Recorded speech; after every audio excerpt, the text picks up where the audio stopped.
I'd like to start off this video by offering a cheers to you all. You know what? 2018 is coming to an end. We're moving into 2019, and we can say a lot of words about this year. Some good, a lot bad, however ways you want to put it, but you know what? At least we made it through. Here's to a new year. Cheers. So, I was thinking, I wanted to do a final video in 2018, into 2019 on Crittermas, and I was thinking, what should I do? I could do something infamous, but I don't want to end on a sour note, you know?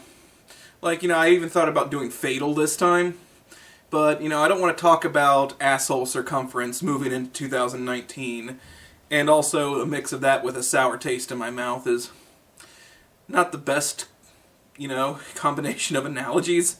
So, how about we do this? Instead, let's start off 2019 with a happy note. A note on one of my favorite RPGs out there, one of my all-time favorites, and of course it's in World of Darkness, and we haven't talked about Vampire yet, but it's not Vampire. As you can tell by the screen, it is Hunter the Reckoning. Lights tough when you're in PC. Lights rough when you depend on me. To give you weapons and information for your journey, and still you're pushing and trying to hurt me. Lights tough when you're in PC. Lights rough when you. So full admission here. As far as favorite games are concerned, we can talk about D&D and Vampire and whatnot, and especially whenever, let's just, leave it right now at World of Darkness games, for the sake of simplicity. Now, whenever it comes to World of Darkness games, and this includes old and new, Under the Reckoning actually, competes with Vampire for my favorite game in the entire series, and that is not a joke or hyperbole at all.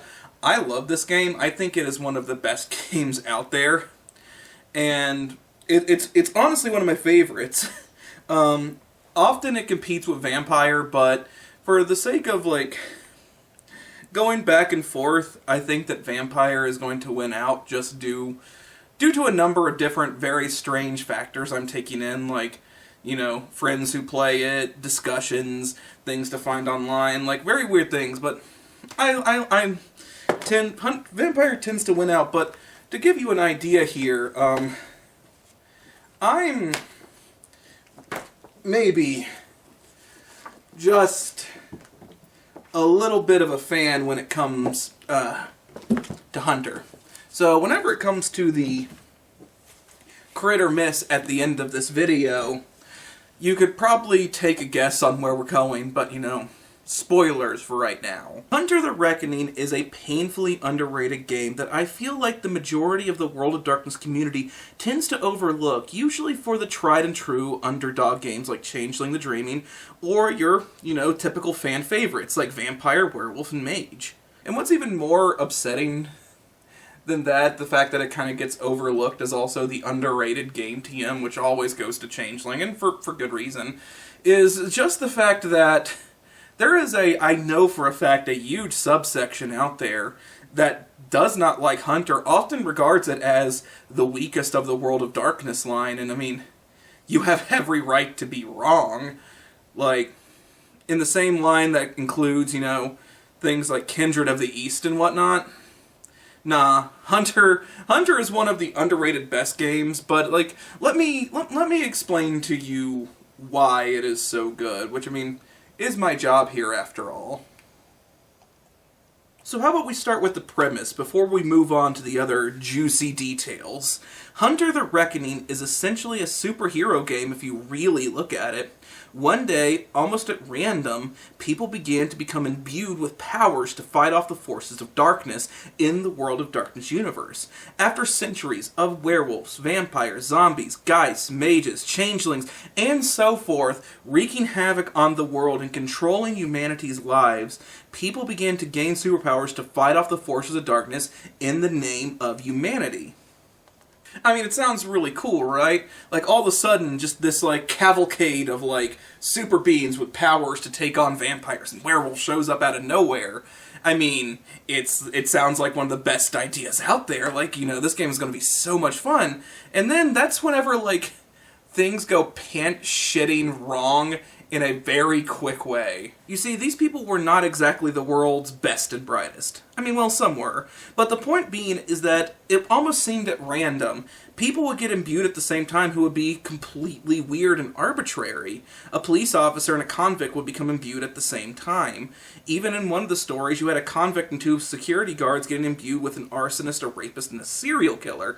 All things considered, this is not the tried and true group. You'd even have, like, let's say, like a corporate stooge, a law professor, and a group of hippies all becoming imbued at the same time.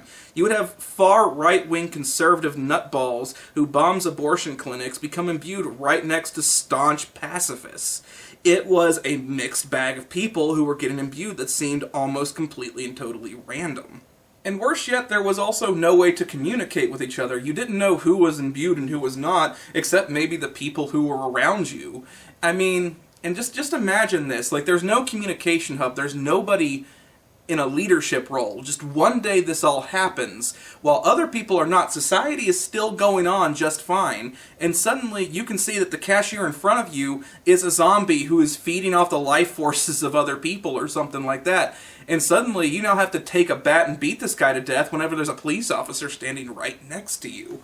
It was really interesting stuff. It's playing off interesting social roles and whatnot. It's imagine this. Here's a good analogy for it. Imagine an army, just any army, spawns out of nothingness, and the army is selected at random, and I mean absolute random. Like, you might have 2 or 3 soldiers, but then you have, like, an accountant, you have a professor, you have a janitor, all these other people, and there is no leadership. All you know is that it says, fight the bad guys.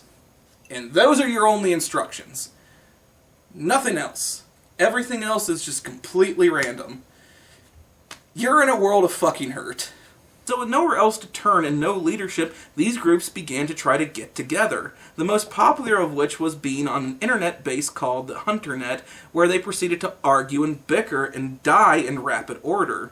There was absolutely no camaraderie. Everybody was just in chaos. And luckily, this game comes out right as the internet is really booming, so it plays a lot with chat groups, forums, and so forth.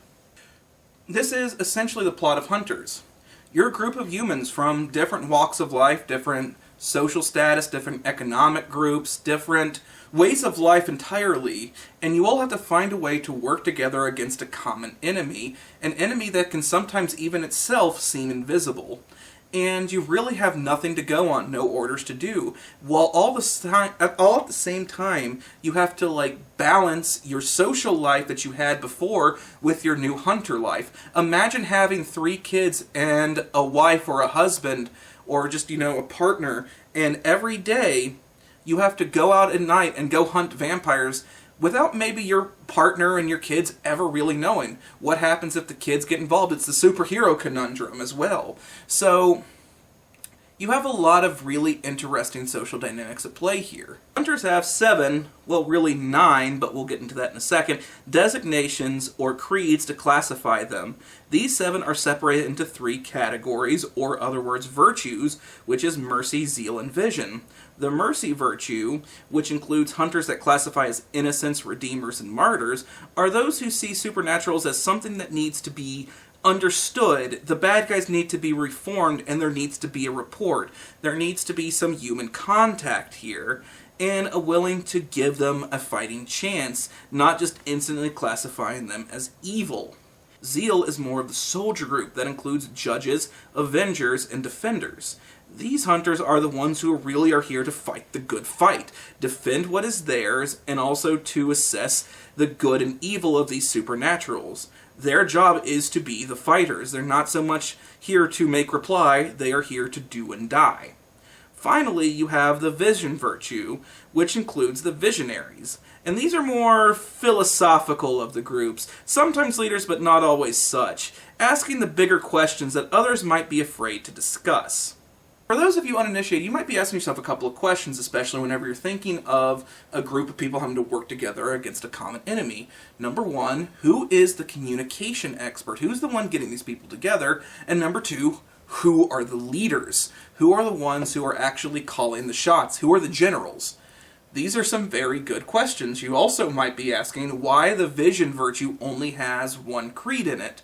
Well, those three questions all together are the reason why hunters are as fucked as they are. There's also two lost creeds, those being the hermits and the waywards. The hermits are meant to be the communication experts that gather the hunters together, and the waywards were meant to be the generals. They were meant to be the leaders of this entire resistance. However, the hermit's power, which allowed them to sense and imbue hunters, now causes them uncontrollable pain and static in their heads whenever they are near one. And it also just so happens that the ones that were imbued with these hermit powers were social recluses. Those who typically were very, very heavily introverted and did not really talk to people in the first place. Alright, oops. So, number one, we're already screwed here. There's no communication. So we get to the second group, which is the waywards. And the waywards are what can best be described as Avengers on a mix of speed and crack. While the Avengers are ready to fight the good fight, and ready to cry havoc and let slip the dogs of war, the waywards take all of this to the next level.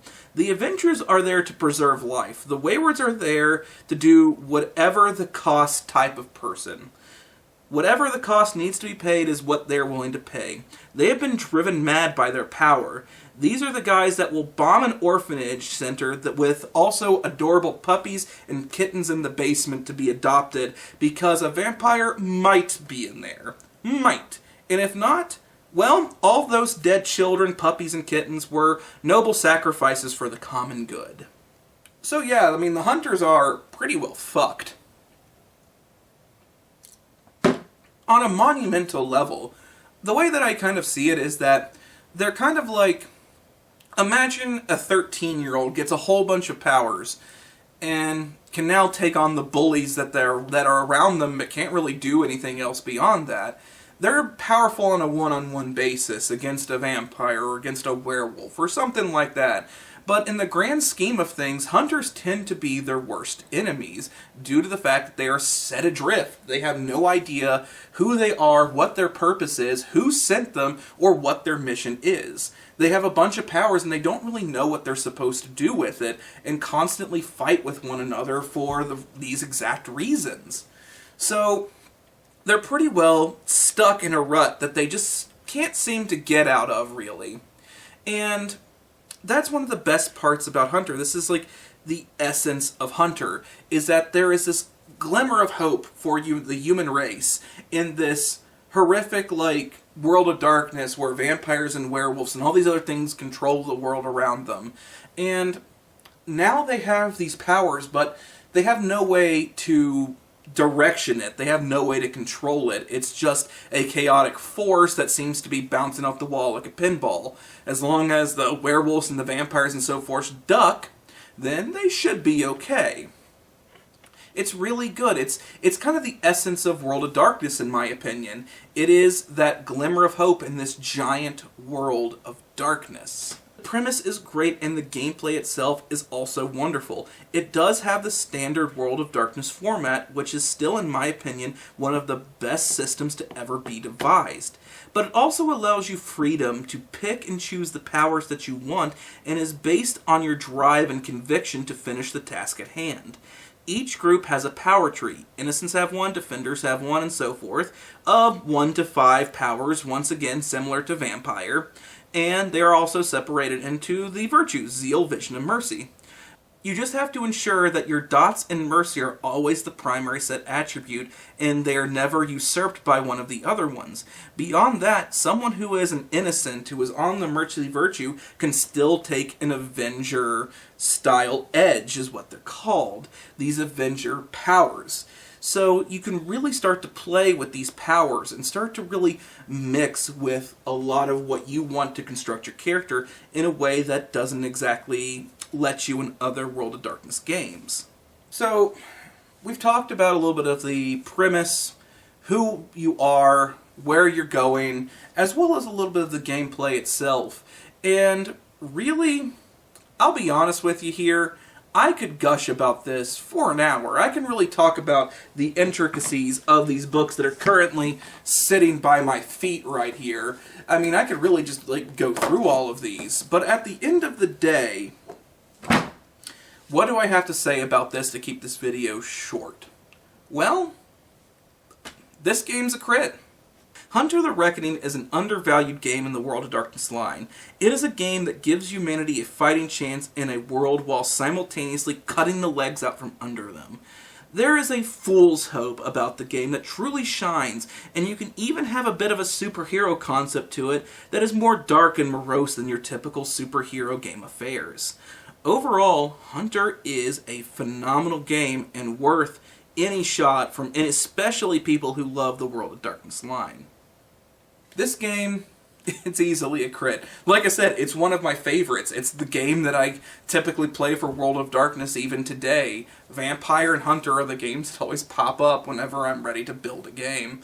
So, with that being said, I want to say this was a really good way for me to end 2018 for Crit or Miss, with sharing with you all one of my favorite games for you all to also enjoy, hopefully to pick up as well. Thank you all so much for watching, for supporting, for following this channel. Thank you especially to my patrons who follow me on Patreon. And please, if you also really like the show and you have a few dollars that you can spare, please follow me on Patreon. You know, support the show. I promise that we have a lot to come in 2019. Thank you all so much for watching, and I look forward to another great year with Crit or Miss. Thank you all so much. Have a good night, and a Happy New Year.